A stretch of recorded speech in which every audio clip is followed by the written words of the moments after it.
Hi, and welcome back to Polina Conversations with Francis Scholl and myself, Louie McWilliams. To learn more about Polina Klimovitskaya, please look in the description below and we'll link to her website as well as Francis and I. And today we want to talk about space.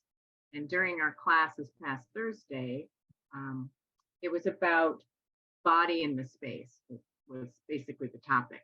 And Francis, I'm interested in your thoughts that came to you from that class. Sure. Thank you. Hey, hi, Polina, and hi, Louis. So, and hi to all the listeners. So what I learned through method acting in New York, when you come into a room, especially if it's a room that you don't know, but also if it's a room under new circumstances, a conflict or whatever, you usually come in the room and you discover the room for the first time, or you rediscover the room because it's a new set of circumstances. So yeah, it made sense. Of course it made sense. It's like it's the obvious. If you're a person coming into a new home, you will want to understand the home, you will want to see the home, you will want to feel the home. So that makes sense. So I thought, okay, yeah.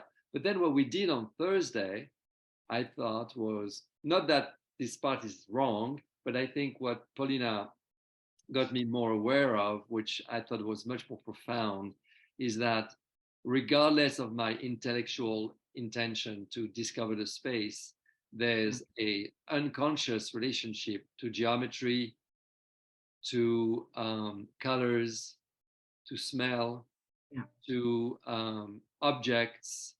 And then as we were doing our monologue and experiencing the space, I felt it was interesting. I felt that all the objects, like the desk I was leaning against, or another table in the room, or even the volume, it was not even physical sometimes.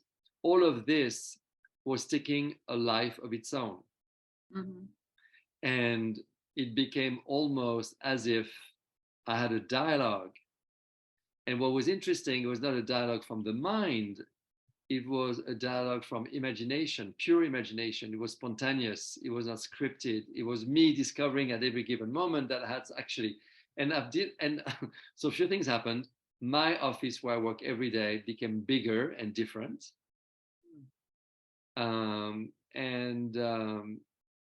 Yeah, I was rediscovering the space where I spent so many hours sitting at my desk all day long in meetings.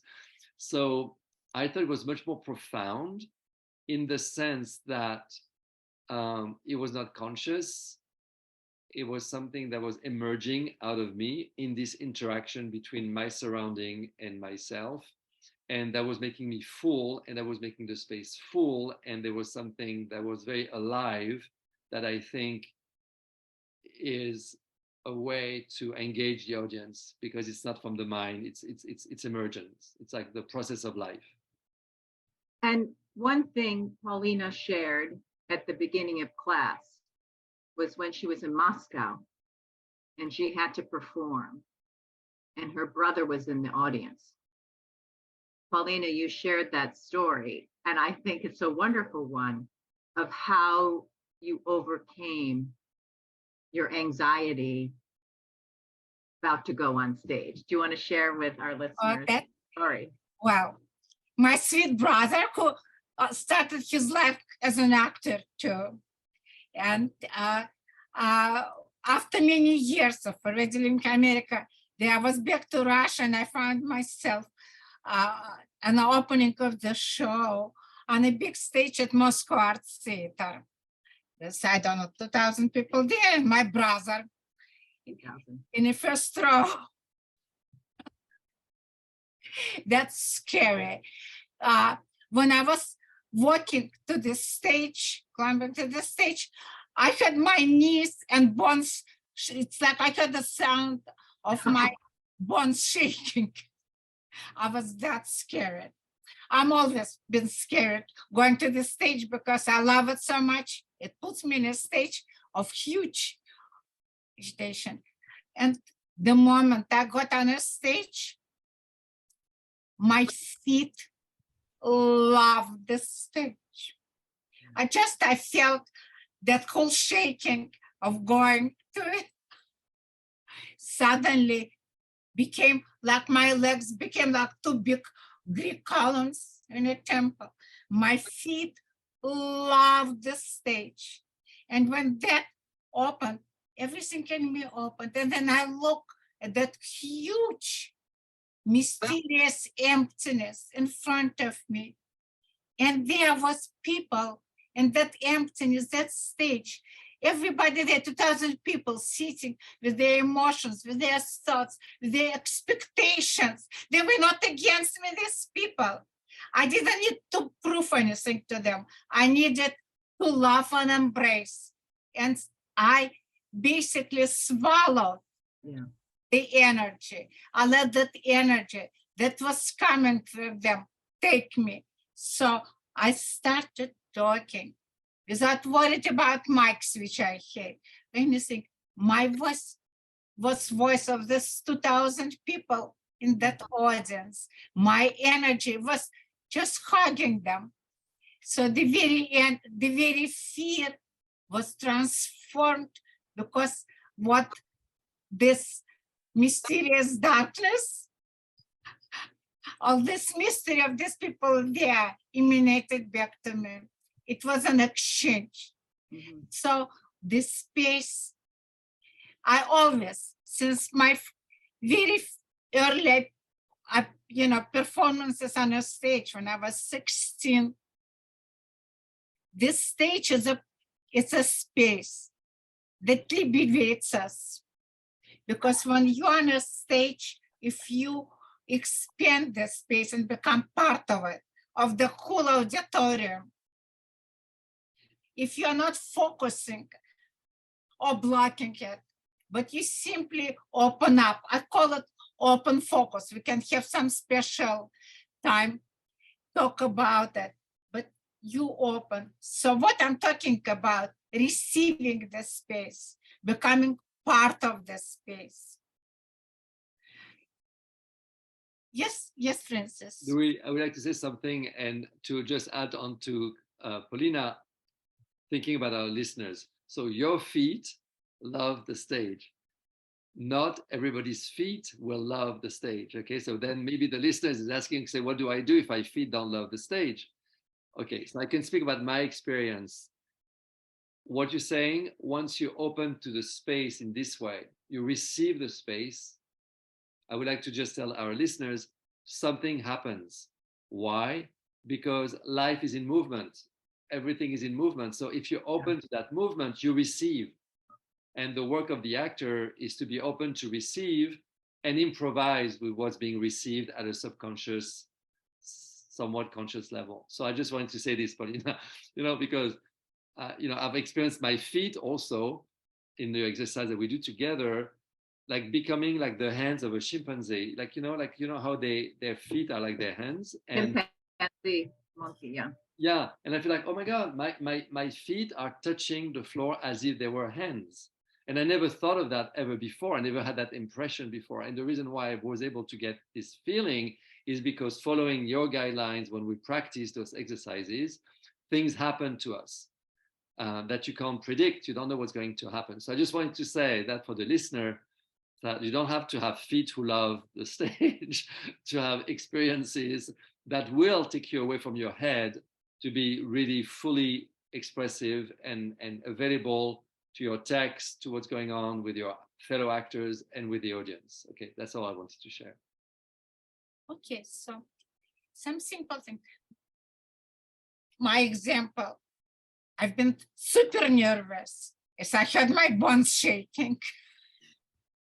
I had them shaking before when KGB followed me, and so it was and majority of us, a lot of opera singers get stage fright. So what happens when we go into that stage? We basically not in ourselves, in our body.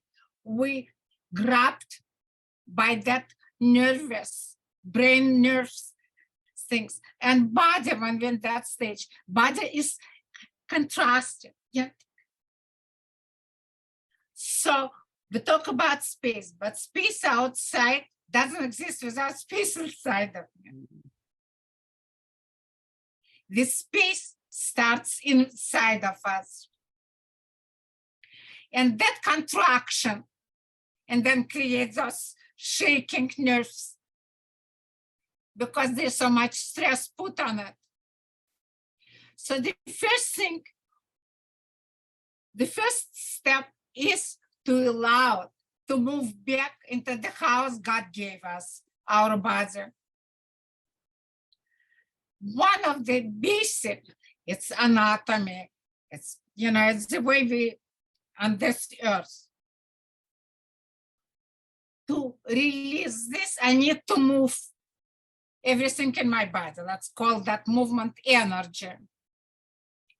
The moment I let my feet, I kind of put a little, I experience my weight. What happens when we are tense and when we're grabbed by emotions? We hold the weight. So once more time, everybody experiences it in life. It's just human condition. When we get agitated and nervous, we can't, and we hold the weight. Yeah. If suddenly somebody, I remember in some parts I was young and some young men, decided to lift me up, and I was surprised into my whole body. And he told me, Polina, you're so heavy. Because I'm old. Yeah. Then I said, okay, then I relaxed and I said, okay, put me down on the floor and then try again. And he put me down on the floor. We were all actors. And he put me down on the floor and I let myself to be my real weight. Heavy. And I was embarrassed. I was the time fat. So I was embarrassed of my weight. But then I said, okay, that's what it is. I placed my feet. I dropped into my body. He picked me up again. He said, now you're light. That's so we need in any stage an actor, first thing, camera or stage. It doesn't matter. It's to use the way anatomy, the way we live in this physical conditions on the earth, to let go of that vibrating stuff, because nothing will come out of it, but just pushing more emotions that I feel. So you ground. So when your feet experience gravity, it goes that changes your whole body composition. Because you experience the gravity. If you experience the gravity, you experience the movement. I press into the floor. I just press into the floor. So my back lengthens. Here I open. Because here the energy moves up. So I open. The moment body becomes three-dimensional. When we nervous, you become two-dimensional. Hold. You're not breathing. I give space to breathe. I open. You see, it automatically happens. My collarbone widens. My shoulder. So I create space. I don't create, I let it be.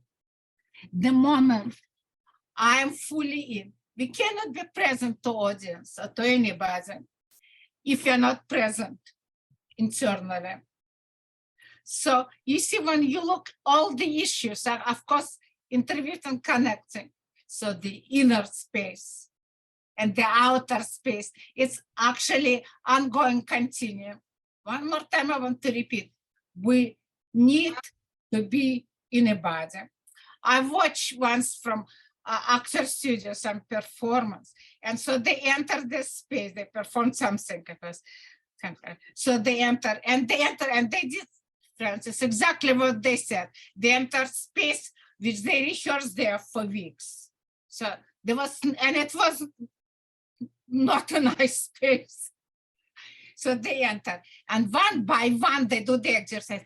They look at the lights and the ceilings, the things, and they see nothing because they saw it many times.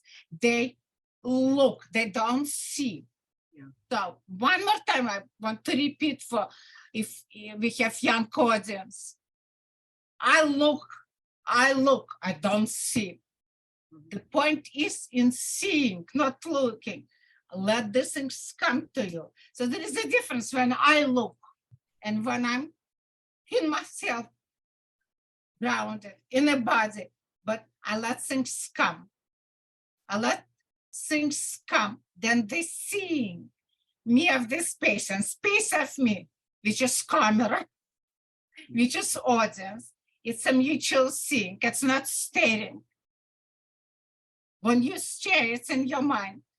When you see, it's an actual organic process. Mhm. When I dropped into my body, when I experienced my feet on a stage, I allowed myself to be seen. The audience could see me. I was not hiding or trying to convince them of my emotions and that I'm a good actress. It's once again allowed Jack Nicholson turn what is acting, turn around and face the audience naked. That's the No, great. wait a minute. Jack So I Nicholson stood said, there. turn around and face the audience naked. I'm just repeating it because it's worth repeating. Jack Nicholson said, Oh, yeah. turn around and face the audience naked.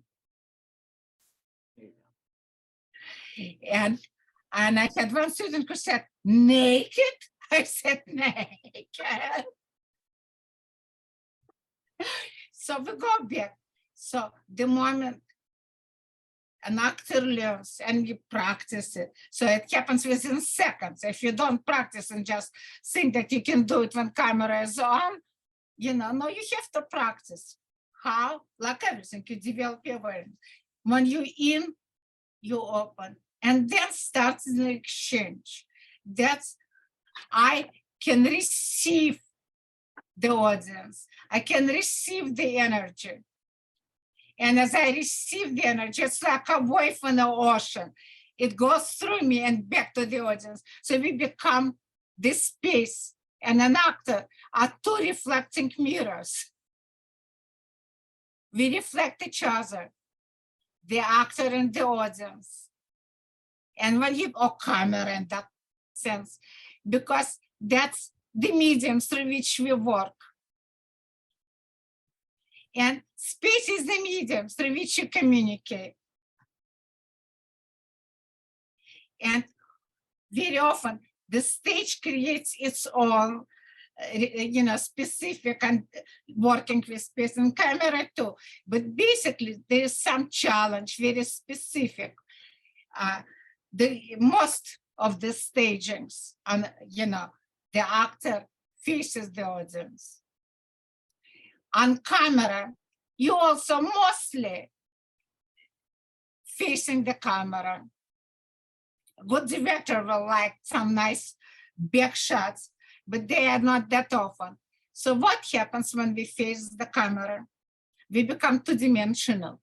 The energy goes one way. We forget the space behind us. Exercise for people who like to explore. The one that I say in class, you watch the camera, you're doing all the self-taping for auditions. You're in front of camera. Think that there is a ghost behind me. Maybe he's nice. Maybe he's a little scary. Yes.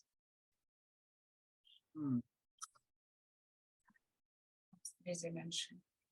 Energy is not the train going forward to camera, to win an Oscar. You're a human being.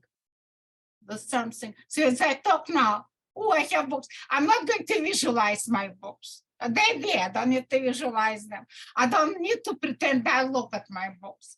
The point is not to pretend, but to experience space. Once again, not to look at, but let the space be experienced and seen. And this is a very natural. So I ask now all our respectable, wonderful audience listening, trying to look at your own life, how you feel when you enter packed subway. Oh, yeah. When it was before COVID, it's just irritating and you want to get a seat. Now, if it's too crowded, I'm afraid because of the virus. It's a different experience. I'm not irritated. I'm trying to find, all these people breathing on me. So space makes difference. I like everybody probably remembers the moments, the way you felt when you enter a house of a new friend and you've never been there. And you're not secure with the friend. Or maybe it's the first time you go to meet parents of girlfriend or boyfriend. How we orient ourselves when we enter. Where do we stand? How do we sit? This room. How the space affects. I remember one more story, because acting technique, it's just realization of how we function in life. With translation, inability to transform it creatively into our performance things. But I remember when I was in Madrid, and so my husband and I said, let's see. And we did very interesting things one night. We went through restaurant to restaurant, and we asked ourselves, why some were empty, half empty, and some were full? Without, they all had similar, menus. They all served similar, nice dishes. Yet some, for example, restaurant I remember was very beautiful, everything almost empty. The next door to it, a little darker, smaller, nothing fancy. Prices are the same. The food is more or less the same. All this, you get the stuff over the bar. One place was packed, and I said, atmosphere different, some secrets so different. People go. So one more thing I would like people to start to think about space is emotions. Space holds, it's what Stanislavski and Michael Chekhov and any other great director were always very deeply concerned about it and understand. They talk about, Michael Chekhov talks about the atmosphere of the space. Space is a continuum filled with human feelings, human emotions. It's not exactly the furniture one they put in which the staging, you rehearse on it for whatever weeks, and everything. It's not exactly the director said why the staging, the mise-en-scène they give you. It's understanding its emotional life. A chair on a stage has a lot of emotional life. What is space? I want to tell a little story. I hope it's okay telling stories. I'm Russian teaching through stories. We love your stories. I was an actress, trained as an actress, work as an actress, but since I ever remember myself, instinctively, before I knew the word director, I was already directing kids and tiny performances. I think I was, so I always wanted directing in Soviet Union, in Russia. At that time, it's changing now, but not that much. Women directors practically didn't exist. They were assistant to great directors, but the woman director was a huge rarity. So I dreamed to enter directing in drama school, so finally, make the story long, I succeeded. I was accepted to the legendary Boris Ravensky, the assistant and student of Vsevolod Meyerhold, who was my God, accepted me among the other boys into directing. And he was the head of Malay Theater. We have Большой Theater Ballet and Malay Theater, two major theaters of Russia and of Moscow. So Malay Theater is where Stanislavski was learning his art and craft. Malay Theater is, for me, it's like an ancient Greek temple where all the best of Russia traditional actors existed. And my first day when I go to enter, not as an audience, but from the professional door, entrance only for professionals. And I touch a doorknob, and my hand couldn't move it because I suddenly realized that for several centuries, including Stanislavski, it was probably the same door, doorknob, because they don't do much change and don't do much preparation. And the energy that I'm turning and opening the door, that all these people I read about and imagine, but professional, I enter. You can imagine. If it was a camera and a movie they wanted me to cry, it would be a good shot. This is relation to this space. Everything in space is alive. As Francis was saying, that everything around became alive. So as being a boarding teacher, I repeat, one thing to project on a space and objects and everything that creates this space, our ideas, how I see it, or this is this intellectual, all that immediately blocks creative life. Another thing is to experience it. And that's where the challenge in acting is. We must live through things. We cannot portray it. We must experience, live through. So there is immediacy of experience. The rational, analytical brain has no place in it. It doesn't mean you don't think. It doesn't mean you trip and fall down on a stage, but you are fully present. The moment we're trying to illustrate and portray something, we're not alive and not present. So space is the medium, being it on film or things through which we exist. And actor ability to develop that internal, what Michael Chekhov was talking about, that internal sensibility to it, that kind of the smell of space. That, the smell, I mean, in a whole energetic sense, and literal too. To conclude it, we work between very specific physical, what we are here, in that body, in the cell, in my eye, and everything. But to create art, we need to understand that physicality also as not, things, but that's something that is in continual life, movement, transformation. Yes. You have said so many wonderful things, and I've been writing all down and trying to, it's having, I think I'm hearing, having a relationship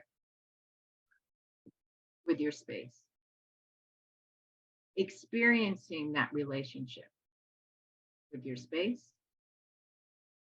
and first and foremost, having that relationship with yourself and being in yourself, walking into the room, being open to it and welcoming it in and letting that affect you. Yes, Francis, you have your hand raised twice. No, it's not to have a relationship with the space, it's to acknowledge that we have a relationship with the space. It's the same thing? No. No. To me, it is. No, because it's the whole point. If you come with the idea that you have a relationship with the space, it's an idea. Yeah, you have, I guess I'm expressing the idea that you have a relationship with the space. Yeah. Because when we But I understand what you're saying. Yeah. Because when we come to a room and people have been having an argument and the argument is over, we feel that something happened. Yeah. Mm-hmm. From the body expression, the body language, and from the vibration in the room, from the feel in the room. And then if people are really happy and cheerful and there's something, but we don't even know what that is, we're attracted to it. There's something that pulls us in. That's the same space. Yes. So, And so it's acknowledging yeah. that space, we have a relationship with the space. Yeah. So what I learned on Thursday, and I practiced after that, is so I was in my office taking the class of Polina on Thursday, and I realized that actually it felt as if everything was alive in the room. Mhm. And then I went into my car, and I take my car for granted. I don't think that my car is alive. Actually, it is alive because it's a roadster. It's a convertible. It's a small car. It's a tiny car. So I become like a kid with a toy, you know. So, and it's very I different. know, I've driven with you in that thing. Woo! No, but I mean, it would be very different if I were driving a van or a big, you know, a big SUV Yes. or a pickup truck, you know. Yeah. So that was very interesting to me. And then honestly, it makes my day lighter, my days lighter, because I gain energy from the relationship. So even if I'm tired, there's You're something. not fighting the world. You don't continually Yeah. go against the Yeah. resistance of object and space and obligation. One. Yeah. Francis, you said something very wonderful. You both think it's very interesting. You know, it made me think children. Yeah. For them, everything is alive. Exactly. A stick Yes. is a horse. A small space that transform into field, woods and stuff. For children, I remember as a child, I remember I dropped the chair. I was awkward. And I apologized to chair. And my mom said, to whom you apologizing, Polina? I said, I felt the chair. You see, that were the differences when we are part of the flow. Yeah. We are continuum. And this is what we're talking about, is really, I think, the mind that has got to see things in a certain way. And sometimes acting exercises make us even more stuck in seeing the order, the system. But in reality, life is flow. There is no system. More we try to follow the rules and system. I enter the room, I look on it like this. Yeah. Very painful experience I watched from actor studio is, I think, you away from presence, from life. Everything is moving. I want to say, but also how we do learn. And I want to give a little suggestion to people who are listening to us. Something very simple. Acting exercises, acting technique is in your being alert and watchful every second of your life if you can, which is impossible, but at least some moments.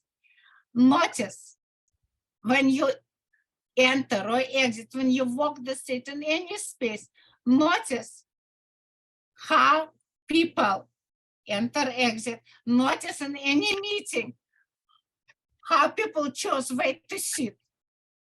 Yeah. It's very fascinating to watch how a person chooses a seat. Or if it's a party, how some people go right into the middle and start dancing. How other people retreat back maybe to the bar and get themselves drunk, so to the point when they finally have strength and courage to go to dance. Yeah. How some people notice in different situations, how some people need support of the wall. In Antonioni La Notte, it's, Night, a great film I suggest for people to watch.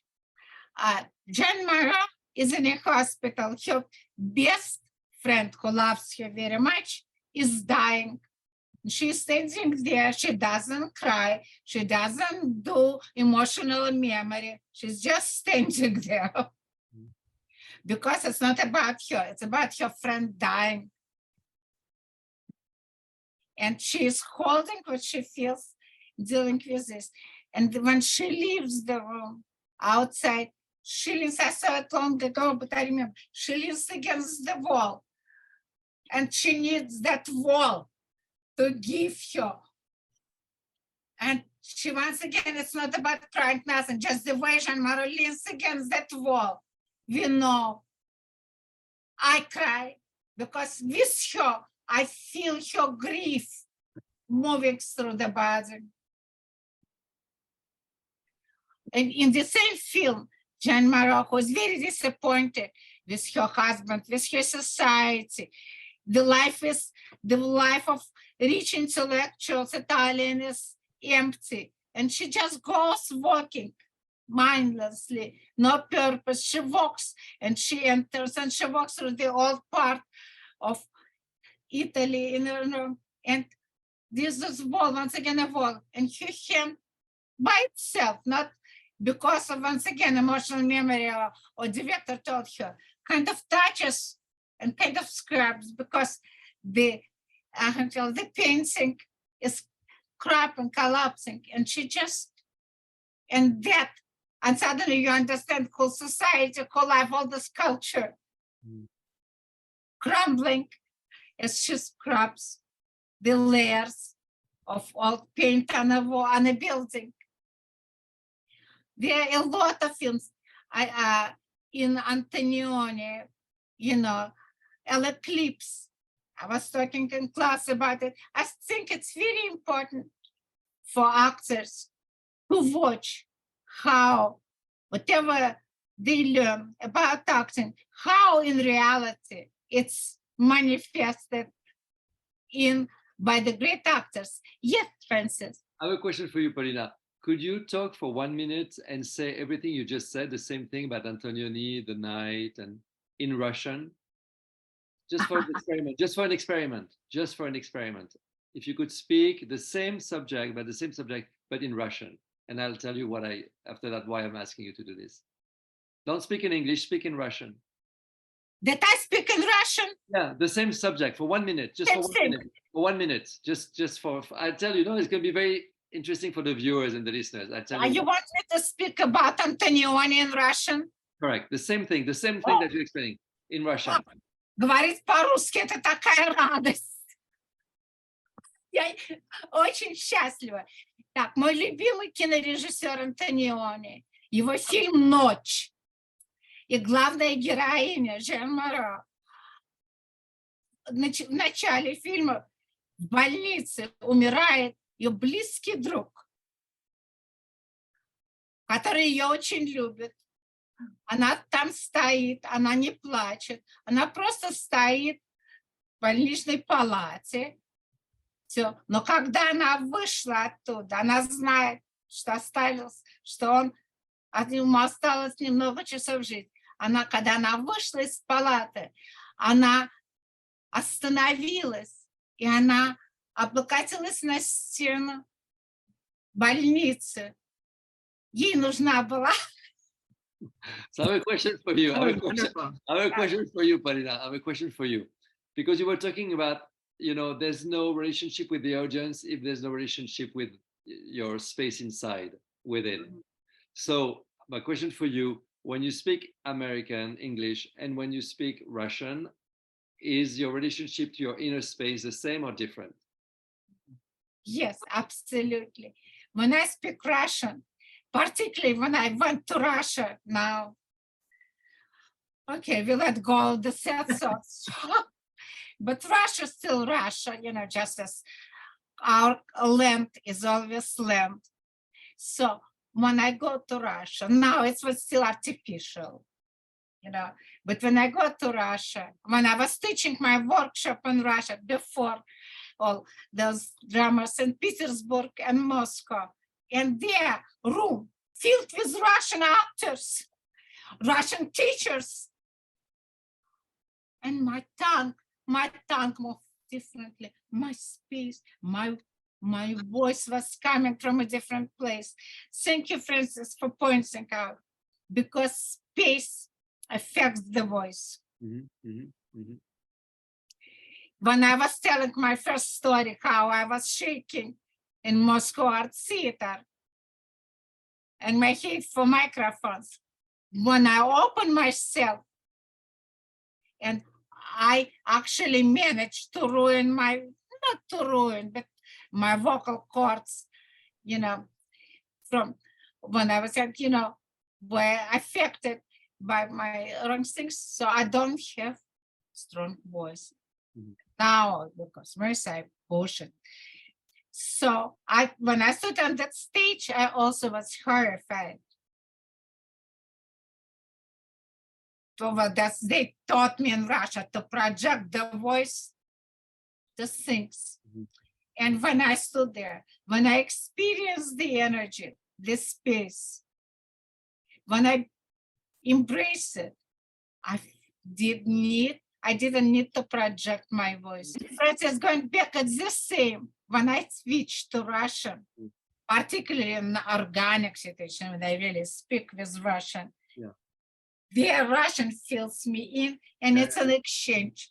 So this space, it's exchange of energy between the performer, human being, great orators, Romans, great orators, and the audience. But I feel that when you speak Russian, which is your culture, your artistic culture, your culture, your birth culture, I feel, and I would like to hear Louis more than me.